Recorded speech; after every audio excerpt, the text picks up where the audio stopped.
Hello everyone, সবাইকে welcome to আমাদের সংসারে। ঢাকাতে আসার পরেই শুনলাম আর কি যে আমাদের রুমটা রং করিয়ে দিবে আর কি। আমার হাজব্যান্ড আর কি শুক্রবারের সময়টা চেয়ে নিয়েছিল, কারণ শুক্রবারে মামনির স্কুলও ছিল না, সেজন্য। এই তো রুমের অবস্থা আর কি, রং করা হচ্ছে, যার জন্য সব কিছু এলোমেলো, পুরা জিনিসপত্র সব বের করা হয়েছে। আর খাটগুলো এরকমভাবে ঢেকে রাখা হয়েছে যেন রং না লাগে আর কি। আর আমরা আর একটা পাশের রুমে এসে বসে আছিলাম আর কি। তো ওই দিন শুক্রবার ছিল, আর নেক্সট পরবর্তী শুক্রবারে আমার ভাগ্নের বিয়ে ছিল, আমার পিসাতো বোনের ছেলের আর কি। হ্যাঁ, আমার হাজব্যান্ড বললো, মানে আমি অ্যাকচুয়ালি রাজিই ছিলাম না আর কি, মানে যেতে ইচ্ছে করছিল না আর কি। বাড়ি থেকে আসার পরে তো একটার পর একটা ঝামেলাই চলছিল। তো আমার হাজব্যান্ড বললো আচ্ছা চলো, সমস্যা নেই।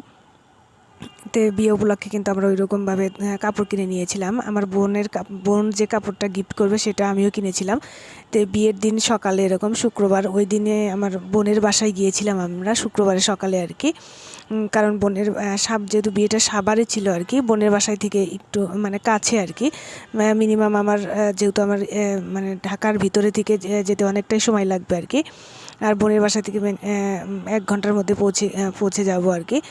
বোনের বাসা সকালে যে ওখানে খাওয়া দাওয়া করে সকাল দুপুর মানে দুপুরই মেবি 12টার দিকে গিয়েছিলাম আর কি।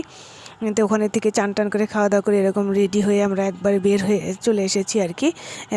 বিয়ে বাড়িতে আর কি, বিয়ে মানে কমিউনিটি সেন্টারে আর কি, ওরা যে কমিউনিটি সেন্টারটাতে বিয়ে হবে সেখানে চলে এসেছি। এসে শুনলাম যে এখনও আমাদের যেহেতু বিয়ে ভাগ্না, ওরা আসবে বগুড়ার ওই দিকে থেকে আর কি। তো ওরা এখন এসে পৌঁছায়নি, তাই আমরা যেহেতু এখান থেকে এসেছি আর কি, তো আমরা তার আগেই এসে পৌঁছে গেছি। তো আমি ছোটো পাপাটাকে নিয়ে এভাবে ওয়েট করছিলাম। আর আমার বোন, আমার হাজব্যান্ড, ওরা খেতে বসে গেছে সবাই। আমার বোন বোনের ছেলে বড়টাকে খাইয়ে দিচ্ছে, আর আমার হাজব্যান্ড আর আমার বোনের হাজব্যান্ড দুজনেই খেতে বসেছে।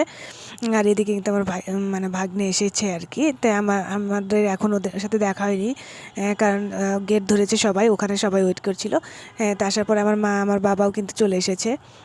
তো মেনলি আমার মা বাবা আসবে, এটার জন্যই বেশি আনন্দ আর কি, সেজন্যই যাওয়া আর কি। মা বাবার সাথে দেখা হবে আবারও। আমার মেয়ে তো যেখানে যায় সেখানেই সবাইকে আপন করে নেয়, ও কিন্তু এরকমভাবে নাচা শুরু করে দিয়েছে। এখানকার বাচ্চা যাদের আছে তাদের সাথে ডান্স করছে আর কি।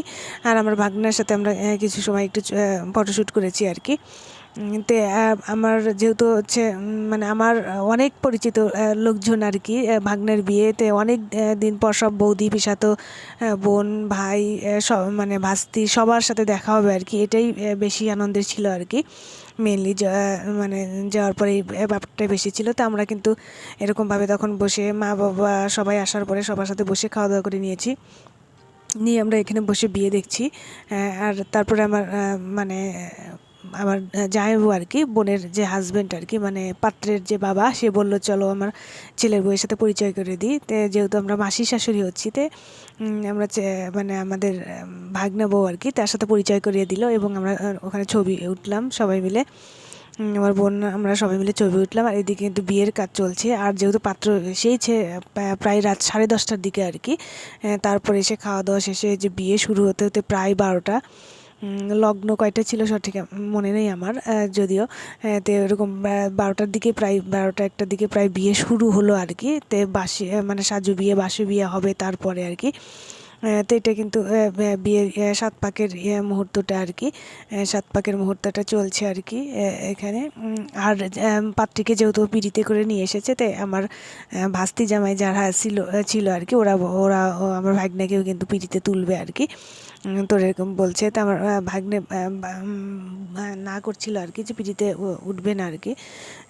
তো যেহেতু ওরা তুলছে আর কি, তো এরাও কিন্তু সবাই বলছে ওকে পিড়িতে তুলিয়ে এরকম করে ইয়ে করছে। ও কিন্তু বারবার না করছে যে ওকে নামিয়ে দেওয়ার জন্য আর কি।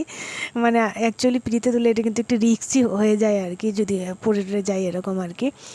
তো বারবার কিন্তু না করছে আর কি, এরকমভাবে নামিয়ে দেওয়ার জন্য, কিন্তু ওরা কিন্তু কিছুতেই নামাচ্ছে না আর কি, দুজনকে এভাবে তুলছে। আর এভাবেই কিন্তু মালাবদল, বিয়ের আনুষ্ঠানিকতা চলছে আর কি। আর যেহেতু ওরা সবাই বগুড়ার ওই দিক থেকে এসেছে, প্রায় 7-8 ঘন্টা জার্নি করে, সবাই কিন্তু ক্লান্ত হয়ে পড়েছে। কিন্তু এখানে মানে যেহেতু বিয়ে আর কি, সেই হিসেবে ঘুমানোর ওরকম একটা ব্যবস্থা ছিল না আর কি। তো সবাই আমরা বসেই ছিলাম। আর কিছু ওখানে কিছু ইয়ে রাখা ছিল আর কি। তা আমার বিয়ে চলছিল আর কি। আমার হাজব্যান্ড, মামুনি, আমার বোনের বাচ্চা আর যারা যারা বাচ্চা কাচ্চা ছিল সবাইকে ওখানে শুইয়ে দিয়েছি আর কি। সবাই ঘুমাচ্ছে আর আমরা কিন্তু বসে বসে এরকম মোবাইল চালাচ্ছি আর বিয়ে দেখছিলাম আর কি। তো সত্যি এটা একটা এনজয়েবল মুহূর্ত, খুবই ভালো লাগছিল আর কি। আমরা সবাই এরকম এনজয় করছিলাম আর কি। আর এটা কিন্তু একদম বাসি বিয়ে হয়ে যাচ্ছে আর কি। তখন বাসি বিয়ের যে সাত পাক ঘোরাটা তখন কিন্তু সেটাই চলছে আর কি। তখন মেবি রাত 3টে হবে, 3টে 3:30 হবে এরকম এরকম আর কি। তখনও বিয়ে চলছেই আর কি। 2 পর্বের বিয়ে চলছেই তখনও। আর আমরা এভাবেই বিয়ের আনন্দগুলো উপভোগ করছিলাম। আর পরবর্তীতে মেয়ের বাসায়ও নিয়ে গিয়েছিল আমাদের। তো সেই ভিডিওগুলো আর করা হয়নি। তো ওকে, সবাই ভালো থাকবেন, বাই বাই।